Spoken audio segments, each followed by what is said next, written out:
स्वागत है प्रिय दर्शकों इस रोमांचक वीडियो में, जहां हम आपको ले चलेंगे सदियों से चली आ रही एक अमर महाकाव्य रामायण की गहराइयों में। नंदन जय श्री जानकी वल्लभ जय श्री। आज के इस वीडियो में हम रामायण की उन कम चर्चित, उलझी हुई और विचारोत्तेजक बातों पर चर्चा करेंगे जिन्होंने हमेशा से लोगों के मन में जिज्ञासा उत्पन्न की है।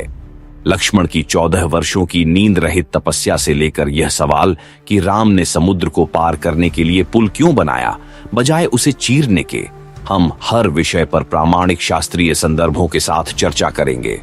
इस वीडियो में हमने प्राचीन ग्रंथों और पारंपरिक व्याख्याओं के आधार पर रामायण के सबसे बड़े रहस्यों और प्रतीत होने वाले विरोधाभासों को स्पष्ट करने की कोशिश की है।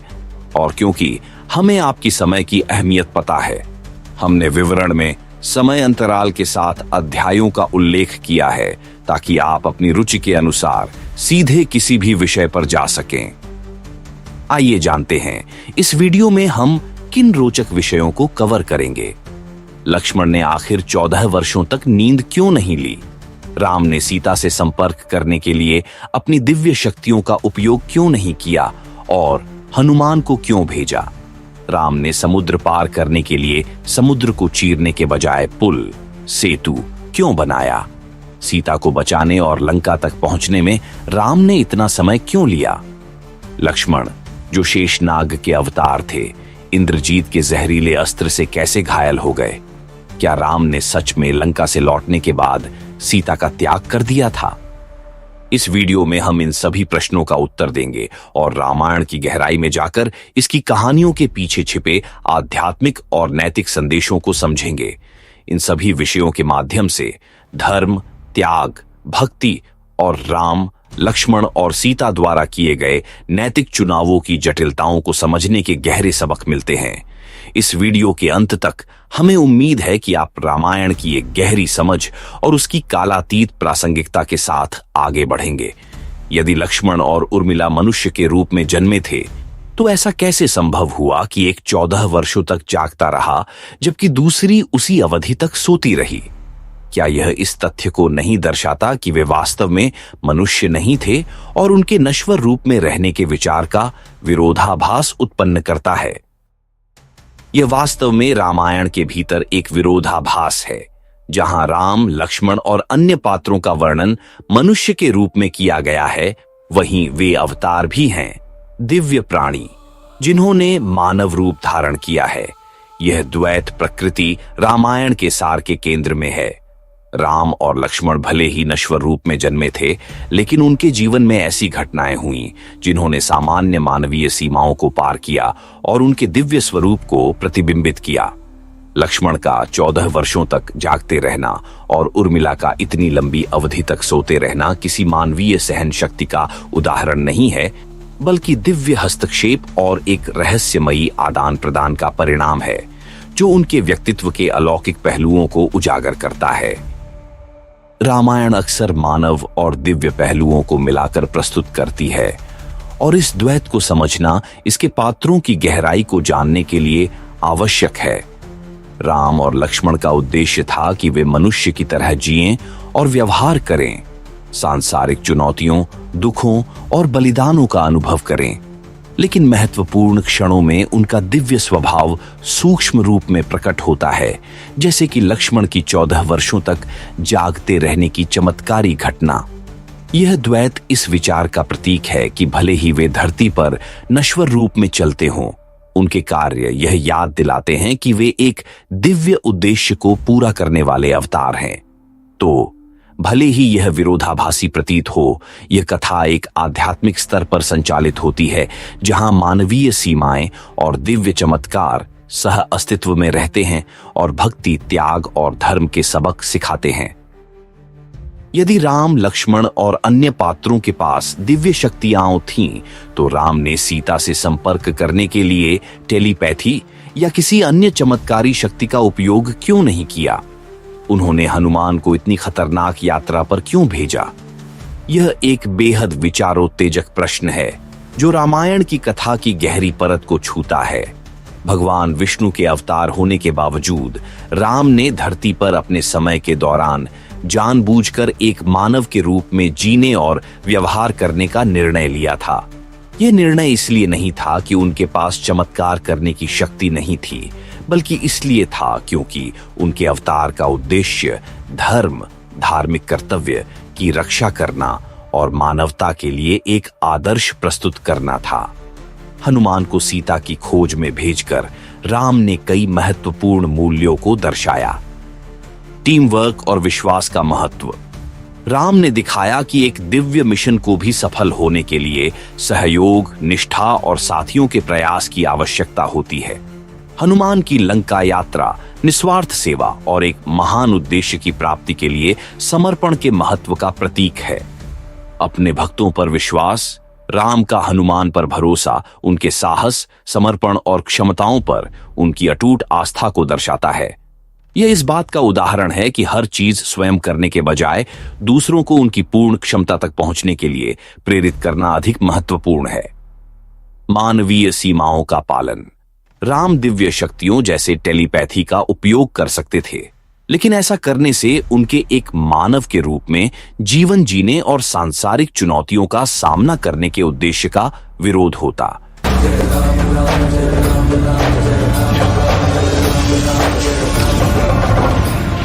जय श्री राम। उनके चुनाव इस विचार को दर्शाते हैं कि जब दिव्य प्राणी मानव रूप में अवतरित होते हैं तो उन्हें भी धर्म के नियमों का पालन करना होता है। आखिरकार रामायण केवल शक्ति प्रदर्शन की कथा नहीं है, बल्कि जीवन के गहरे सबक सिखाने का माध्यम है।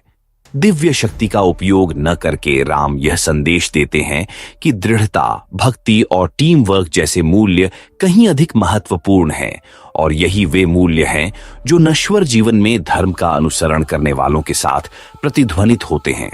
इसीलिए राम ने अपनी दिव्य शक्तियों का सीधा उपयोग करने के बजाय हनुमान को भेजने का निर्णय लिया। संक्षेप में, ऐसा नहीं है कि राम में सामर्थ्य की कमी थी, बल्कि यह उनकी अपनी पसंद थी कि यात्रा, संघर्ष और इस दौरान सीखे गए पाठ अधिक महत्वपूर्ण थे। यदि राम समुद्र देव को प्रकट होने के लिए बुला सकते थे और उन्हें धमकी भी दे सकते थे, तो उन्होंने अपनी सेना के लिए समुद्र में एक मार्ग बनाने का आदेश क्यों नहीं दिया? पुल, राम सेतु का निर्माण क्यों आवश्यक था? यह एक बहुत ही महत्वपूर्ण प्रश्न है और इसका उत्तर हमें रामायण में छिपे गहरे प्रतीकात्मक संदेशों तक ले जाता है। यह सत्य है कि राम में इतनी शक्ति थी कि वे समुद्र को विभाजित करके मार्ग बना सकते थे या उसे ऐसा करने के लिए बाध्य कर सकते थे, लेकिन उन्होंने केवल बल प्रयोग या चमत्कार पर निर्भर न रहकर एक बड़ा उद्देश्य पूरा किया। राम सेतु, पुल का निर्माण इसलिए महत्वपूर्ण था क्योंकि इसके पीछे कई गहरी शिक्षाएं थीं। प्रयास बनाम त्वरित चमत्कार। राम का धरती पर अवतार केवल हर समय अपनी दिव्य शक्तियों का प्रदर्शन करने के लिए नहीं था, बल्कि मानव जीवन के लिए महत्वपूर्ण मूल्यों को सिखाने के लिए था। पुल का निर्माण कड़ी मेहनत, धैर्य और टीम वर्क का प्रतीक था। वानरों की सेना को पत्थर दर पत्थर पुल बनाने में लगाकर राम ने यह संदेश दिया कि बड़े से बड़े कार्य भी सामूहिक प्रयास, धैर्य और समर्पण से पूरे किए जा सकते हैं। भक्ति और समर्पण की परीक्षा। पुल के निर्माण में अपनी सेना को शामिल करके राम ने उन्हें अपनी भक्ति और समर्पण साबित करने का अवसर दिया। यह केवल एक भौतिक कार्य नहीं था, बल्कि एक आध्यात्मिक अभ्यास भी था, जहां वानर अपनी अटूट निष्ठा और असंभव लगने वाले लक्ष्य की प्राप्ति के लिए अपने योगदान को साबित कर रहे थे। धर्म और प्राकृतिक शक्तियों के प्रति सम्मान। हालांकि प्रारंभ में राम ने समुद्र देव पर क्रोध प्रकट किया था, लेकिन अंततः उन्होंने बलपूर्वक उन्हें हराने या नियंत्रित करने के बजाय प्राकृतिक संतुलन का सम्मान किया। उन्होंने ऐसा समाधान खोजा जो प्राकृतिक नियमों के साथ सामंजस्य में हो। पुल का निर्माण करके राम ने धर्म का पालन किया और यह संदेश दिया कि जब देवता मानव रूप में अवतरित होते हैं तो उन्हें भी ब्रह्मांडीय नियमों और धर्म के सिद्धांतों का पालन करना होता है। एक विरासत का निर्माण। यह पुल केवल एक अस्थायी समाधान नहीं था, बल्कि राम के उद्देश्य का अस्थायी प्रतीक भी बन गया। यह विश्वास, एकता और धर्मपूर्ण कर्म की शक्ति का प्रमाण है।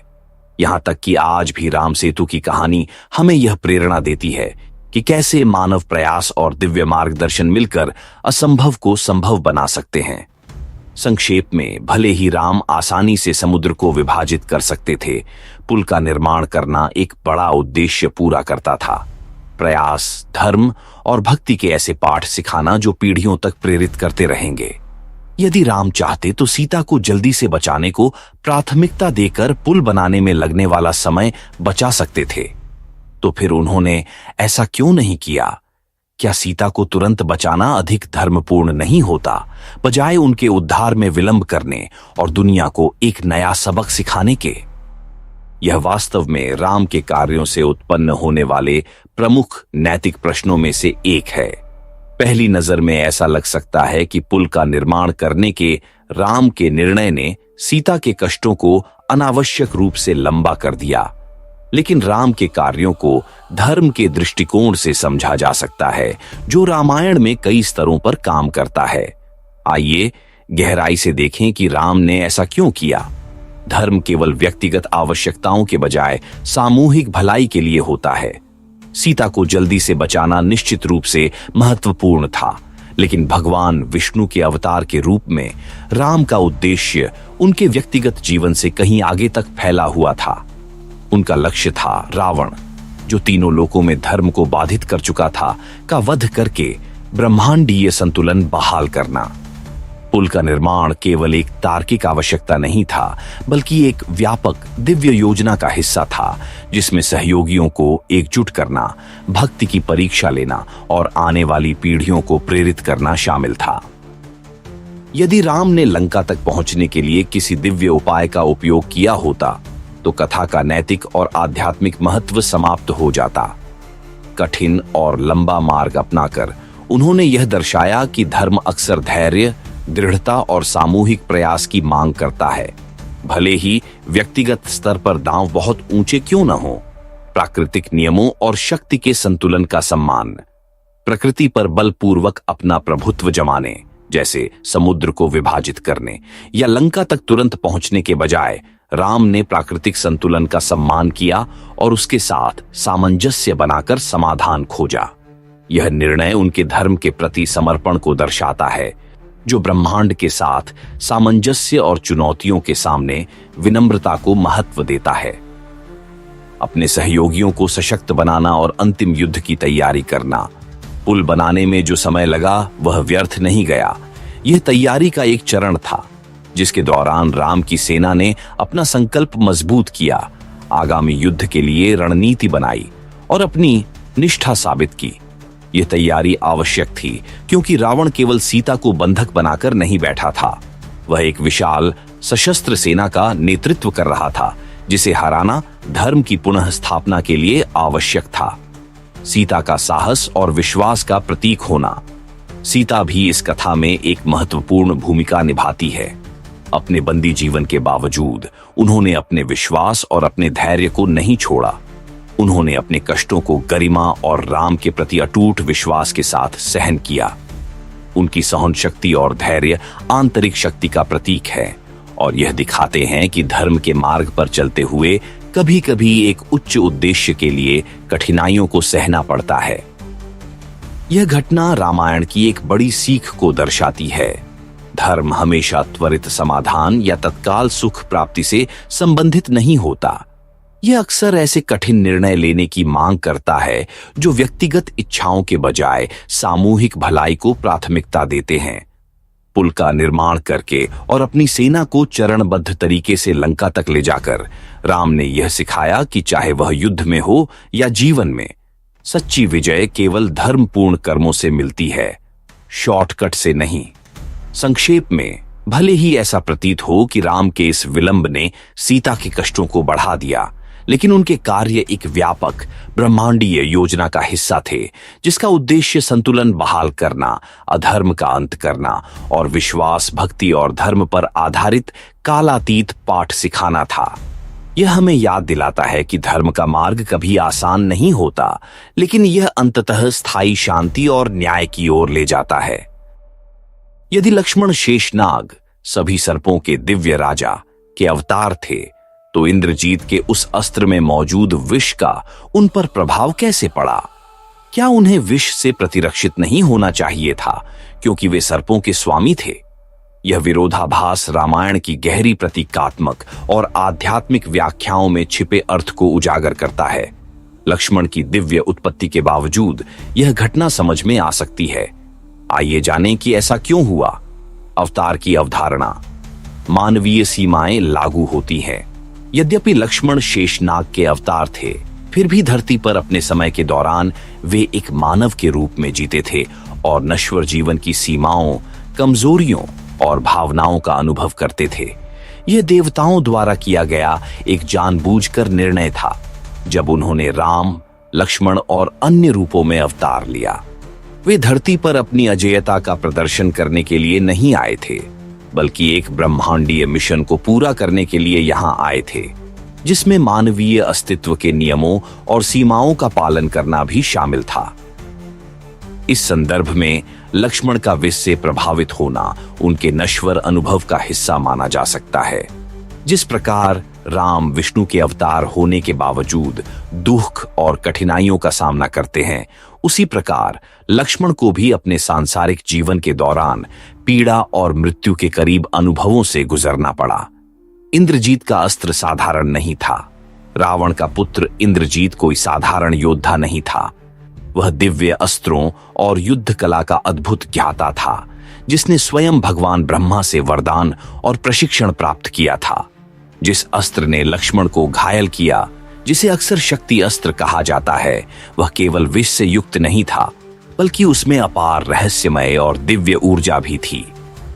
यह कोई साधारण सर्प विष नहीं था, बल्कि एक अलौकिक शक्ति थी जो दिव्य उत्पत्ति वाले प्राणियों को भी पराजित कर सकती थी। इस तथ्य से कि लक्ष्मण इस अस्त्र के प्रभाव से बेहोश हो गए, यह स्पष्ट होता है कि इंद्रजीत के अस्त्र में इतनी शक्ति थी कि वह देवताओं को भी चुनौती देने में सक्षम था। गहरी प्रतीकात्मकता, भक्ति और विश्वास की विजय। लक्ष्मण के मृत्यु के निकट अनुभव का भी रामायण में एक प्रतीकात्मक उद्देश्य है। यह हनुमान की यात्रा की भूमिका तैयार करता है, जिसमें वह संजीवनी बूटी लाने के लिए निकलते हैं, एक चमत्कारी जीवन रक्षक जड़ी बूटी जो लक्ष्मण को पुनः जीवित करती है। यह घटना रामायण के प्रमुख विषयों को और अधिक सुदृढ़ करती है। भक्ति, समर्पण की शक्ति। हनुमान की अटूट भक्ति और संजीवनी बूटी लाने के उनके वीरतापूर्ण प्रयास यह दर्शाते हैं कि भक्ति और निस्वार्थ सेवा किसी भी विकट परिस्थिति पर विजय प्राप्त कर सकती है। नश्वर जीवन की नाजुकता और शक्ति। लक्ष्मण की भेद्यता हमें यह याद दिलाती है कि जब दिव्य प्राणी मानव रूप में अवतरित होते हैं, तो वे भी हमारी तरह चुनौतियों और अनिश्चितताओं का सामना करते हैं, परंतु महत्व इस बात का है कि वे उन कठिनाइयों का सामना कैसे करते हैं। लक्ष्मण की व्यापक कथा में भूमिका। लक्ष्मण की अस्थायी गिरावट ने रामायण के चरम युद्ध में तनाव और नाटकीयता को और बढ़ा दिया। यह दिखाता है कि इस युद्ध में कितनी बड़ी दांव पर लगी थी और रावण की सेना कितनी शक्तिशाली थी। इससे अधिक महत्वपूर्ण यह है कि इस घटना ने यह स्पष्ट कर दिया कि विजय आसानी से नहीं मिलेगी। इसके लिए साहस, बलिदान और सही समय पर दिव्य हस्तक्षेप की आवश्यकता थी। भले ही यह विरोधाभासी प्रतीत हो कि सर्पों के स्वामी को विष से प्रभावित किया जा सकता है, यह घटना अवतार की जटिलता को दर्शाती है, जहां दिव्य प्राणी अपनी सांसारिक यात्रा को पूरा करने के लिए नश्वर कमजोरियों को स्वीकार करते हैं। यह इंद्रजीत के अस्त्र की शक्ति को भी उजागर करता है और भक्ति, सहनशीलता और धर्म की अंतिम विजय के बारे में प्रमुख पाठों पर जोर देता है। संक्षेप में, देवता भी जब मानव रूप में होते हैं तो कष्टों से अछूते नहीं रहते, लेकिन विश्वास, साहस और सामूहिक प्रयास से वे इन कठिनाइयों पर विजय प्राप्त कर लेते हैं। क्या सीता की परीक्षा 2 बार हुई थी? और क्या यह सच है कि लंका से लौटने के बाद राम ने सीता का परित्याग कर दिया था, जैसा कि कई कथाओं में बताया जाता है? या फिर मूल वाल्मीकि रामायण इस घटना का पूरी तरह से खंडन करती है? वास्तव में ग्रंथों में इस बारे में क्या कहा गया है? वाल्मीकि रामायण के अनुसार स्पष्टता। वाल्मीकि रामायण में सीता की 2 बार परीक्षा ली जाती है, लेकिन दोनों परीक्षाएं गहरे प्रतीकात्मक अर्थों को दर्शाती हैं। आइए इन दोनों घटनाओं को विस्तार से समझते हैं। पहली परीक्षा, लंका युद्ध के बाद अग्नि परीक्षा। पहली परीक्षा रावण के पराजित होने के तुरंत बाद होती है। जब राम सीता को लंका से बचा लेते हैं तो वे सभी को चौंकाते हुए यह घोषणा करते हैं कि सीता को अपनी पवित्रता सिद्ध करने के लिए अग्नि परीक्षा देनी होगी। राम स्पष्ट करते हैं कि एक राजा और धर्म के पालनकर्ता के रूप में उनका कर्तव्य यह सुनिश्चित करना है कि रावण के महल में कैद रहने के बाद भी सीता की पवित्रता पर कोई संदेह न हो। सीता अपने अटूट सम्मान और भक्ति के साथ सहमत हो जाती है। वह प्रज्वलित अग्नि में प्रवेश करती है और बिना किसी हानि के सुरक्षित बाहर निकलती है, जिससे उनकी पवित्रता सिद्ध हो जाती है। स्वयं अग्निदेव, जो अग्नि के देवता हैं, इस बात की गवाही देते हैं कि सीता पाप से अछूती है। यह क्षण अत्यंत प्रतीकात्मक है, जो सीता की आंतरिक पवित्रता और ताकत को दर्शाता है। इसके बाद राम उन्हें स्वीकार कर लेते हैं और वे विजयी रूप से अयोध्या लौट जाते हैं। दूसरी परीक्षा, सीता का वनवास और वाल्मीकि के आश्रम में अंतिम परीक्षा। दूसरी घटना तब घटित होती है जब राम और सीता अयोध्या लौटते हैं और राजा और रानी के रूप में उनका राज्याभिषेक होता है। रामायण की कई बात की कथाओं, विशेषकर उत्तरकांड में बताया गया है कि अयोध्या में सीता के लंका में बिताए समय को लेकर अफवाहें फैलने लगती हैं। उनकी पहली अग्नि परीक्षा के बावजूद कुछ नागरिक उनकी पवित्रता पर संदेह करते हैं। राम एक ऐसे राजा के रूप में जो अपने प्रजाजनों की राय को अत्यधिक महत्व देते हैं, अपनी प्रजा के विश्वास और राज्य की प्रतिष्ठा बनाए रखने के लिए अनिच्छा से सीता को वनवास पर भेजने का निर्णय लेते हैं। हालांकि इस घटना का विस्तार से वर्णन वाल्मीकि रामायण में नहीं मिलता है। विद्वानों का मानना है कि उत्तरकांड, जिसमें यह घटना वर्णित है, रामायण में बाद में जोड़ा गया हो सकता है। वाल्मीकि रामायण में इस बात का कोई स्पष्ट उल्लेख नहीं है कि अयोध्या लौटने के बाद राम ने सीता का परित्याग किया था। इसके बजाय वाल्मीकि रामायण में अयोध्या वापसी, राम और सीता के राज्याभिषेक और उनके राज्य संचालन पर अधिक जोर दिया गया है। सीता के वनवास और परित्याग की कथा, जहां वे वाल्मीकि के आश्रम में जाकर अपने पुत्र लव और कुश को जन्म देती हैं, उत्तरकांड का हिस्सा है। कई विद्वानों का मत है कि इसे राम के राजा और पति के रूप में धर्म के जटिल संघर्ष को उजागर करने के लिए बाद में जोड़ा गया। कथा के पीछे की प्रतीकात्मकता, यदि हम दोनों संस्करणों पर विचार करें, चाहे हम वाल्मीकि रामायण को देखें या बाद की कथाओं को, दोनों परीक्षाएं सीता द्वारा झेली गई कठोर परीक्षाओं का प्रतीक है, जो उनकी शक्ति, त्याग और अटूट भक्ति को दर्शाती है। सीता के अनुभव गहरे नैतिक और सामाजिक प्रश्न उठाते हैं, जैसे कि कर्तव्य, धर्म और समाज में महिलाओं से जुड़ी अपेक्षाएं। यह कथा न केवल सीता की सहनशीलता और पवित्रता को दर्शाती है, बल्कि यह भी दिखाती है कि धर्म का पालन करना और समाज के नियमों का पालन करना अक्सर व्यक्तिगत कष्टों और बलिदानों से भरा हो सकता है। अग्नि परीक्षा सीता की पवित्रता और उनके साहस को दर्शाती है, जब उनके चरित्र पर संदेह किया गया था। दूसरा वनवास, यदि हम उत्तरकांड को शामिल करें, इस बात को दर्शाता है कि राजा और रानी कभी कभी धर्म और जनमत की खातिर कितने कष्टदायक बलिदान करते हैं। ग्रंथों के आधार पर निष्कर्ष, मूल वाल्मीकि रामायण में सीता युद्ध के बाद अग्नि परीक्षा देती है, लेकिन बाद में राम द्वारा उनके वनवास या परित्याग का कोई स्पष्ट उल्लेख नहीं मिलता। बाद की कथाओं में, जैसे कि उत्तरकांड, समाज के दबाव के कारण सीता को वनवास भेजा जाता है और अंततः वे लव और कुश के माध्यम से अपनी पवित्रता सिद्ध करने के बाद धरती मां भूदेवी में समा जाती है।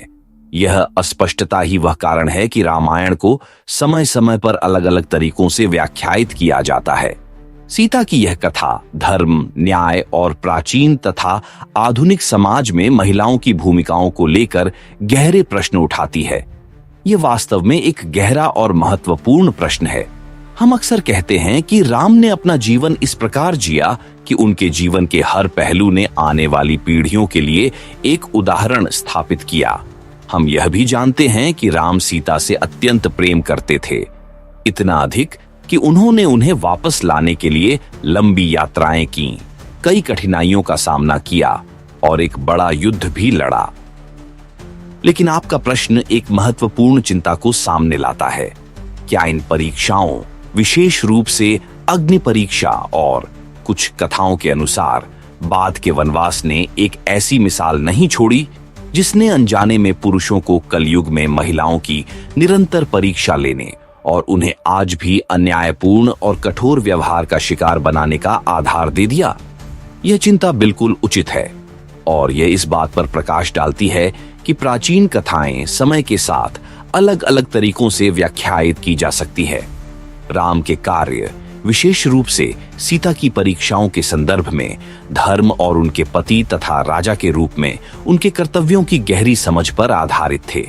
हालांकि इन कार्यों का उद्देश्य सीता का अपमान करना या उनकी परीक्षा लेना नहीं था, बल्कि समाज की अपेक्षाओं के अनुसार धर्म का पालन करना और यह दिखाना था कि एक सच्चा नेता व्यक्तिगत भावनाओं से ऊपर कर्तव्य को रखता है।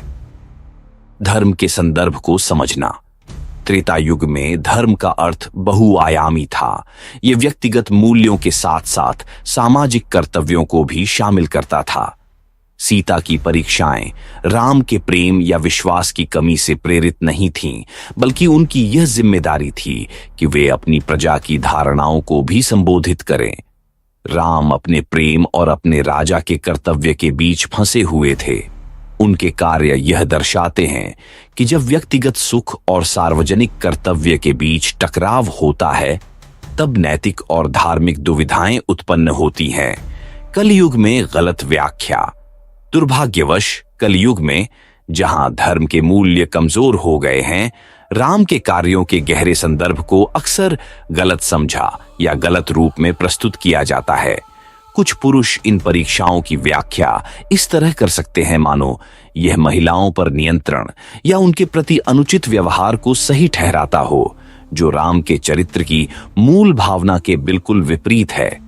राम का उद्देश्य कभी भी महिलाओं के साथ अनुचित व्यवहार को प्रोत्साहित करना नहीं था, बल्कि उनके कार्य धर्म की जटिलताओं को उजागर करने के लिए थे। आज के समय में हमें क्या सीखना चाहिए? सीता की परीक्षाओं के बाहरी पहलुओं पर ध्यान केंद्रित करने के बजाय यह जरूरी है कि हम व्यापक संदेश को समझें। राम का जीवन हमें बलिदान, जिम्मेदारी और नेतृत्व की नैतिक जटिलताओं के बारे में सिखाता है। आज के समय में हमें इन शिक्षाओं की पुनर्व्याख्या इस तरह करनी चाहिए जो महिलाओं के प्रति सम्मान, समानता और करुणा को बढ़ावा दे। रामायण का वास्तविक संदेश महिलाओं की परीक्षा लेने का नहीं है, बल्कि यह सिखाने का है कि सच्चाई, प्रेम और कर्तव्य के साथ चुनौतियों का सामना कैसे किया जाए। और इसी के साथ हम रामायण की रोमांचक और रहस्यमयी यात्रा के अंत पर पहुंचते हैं। हमने लक्ष्मण की अविश्वसनीय भक्ति, राम द्वारा धर्म आधारित निर्णय और टीम वर्क, पुल निर्माण के पीछे छिपे प्रतीकात्मक अर्थ और सीता द्वारा झेली गई गहन कठिन परीक्षाओं को समझा। इन सभी घटनाओं में ऐसे कालातीत संदेश छिपे हैं जो आज भी हमारे जीवन में गूंजते हैं। रामायण की शक्ति केवल इसके दिव्य पात्रों या महाकाव्य युद्धों में नहीं है, बल्कि इस बात में है कि यह वास्तविक मानवीय दुविधाओं को संबोधित करती है। कर्तव्य और इच्छा, प्रेम और त्याग, नैतिकता और व्यावहारिकता के बीच के चुनावों को। ये कहानियां हमें याद दिलाती हैं कि जीवन हमेशा त्वरित उत्तर या सरल समाधानों के बारे में नहीं है। कभी कभी राम, लक्ष्मण और सीता की तरह हमें भी कठिनाइयों का सामना करना पड़ता है, कठिन निर्णय लेने होते हैं और धर्म के मार्ग पर विश्वास रखना पड़ता है, भले ही परिणाम तुरंत स्पष्ट न हो। हमें उम्मीद है कि इस वीडियो ने आपके कुछ प्रश्नों को स्पष्ट करने में मदद की होगी और आपको रामायण की समृद्धि और जटिलता की एक गहरी समझ प्रदान की होगी। यदि आपको यह चर्चा ज्ञानवर्धक लगी हो, तो इसे दूसरों के साथ साझा करना न भूलें। अपने विचारों या प्रश्नों के साथ एक टिप्पणी छोड़ें और प्राचीन ज्ञान की ऐसी और गहराई में जाने वाली चर्चाओं के लिए हमारे चैनल को सब्सक्राइब करें। और याद रखें, हमने विवरण में चैप्टर मार्कर्स जोड़े हैं ताकि आप किसी भी विशेष विषय पर अपनी सुविधा के अनुसार दोबारा जा सकें। इस आध्यात्मिक खोज में हमारे साथ शामिल होने के लिए धन्यवाद। अगली बार तक जिज्ञासु बने रहें, प्रेरित रहें और धर्म के पाठ आपके जीवन में मार्गदर्शन करें। जय श्री राम। जय श्री